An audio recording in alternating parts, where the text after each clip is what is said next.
Frank Bruno in mid-air emergency after falling seriously ill on flight, prompting docs to take drastic action.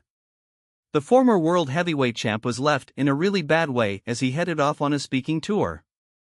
The father of four, who was feverish, was treated by airport medics after landing in Doha, Qatar, before he was whisked to a hospital 10 miles away for a series of urgent tests. Data for Frank, 63, had posed for a photo before the mid-air drama this month.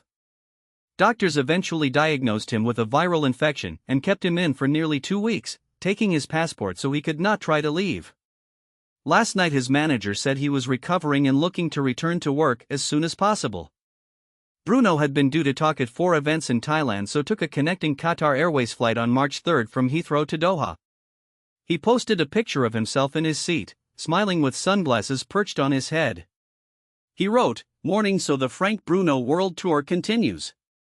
Up early for a plane, I don't sleep well on planes, but trying to catch up on some ZZZZZZZZZZZS." But Bruno, traveling with his PA Paul Hunter, became ill soon after takeoff, with crew alerted to his plight. A source said, Frank was fine when he boarded the plane, but quickly went downhill during the flight. He was in a really bad way and they were unsure what the problem was. It was extremely worrying as it was mid-flight, so he was stuck on the plane.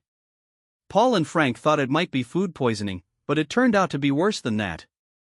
Frank was in a bad way and was sweating profusely and had fever-like symptoms. Paul was worried but was doing his best to keep him calm. He was treated on the flight to Doha, in the airport and then at the hospital. Frank was fine when he boarded the plane, but quickly went downhill during the flight. A source. Doctors were really worried and carried out all sorts of tests, including for meningitis.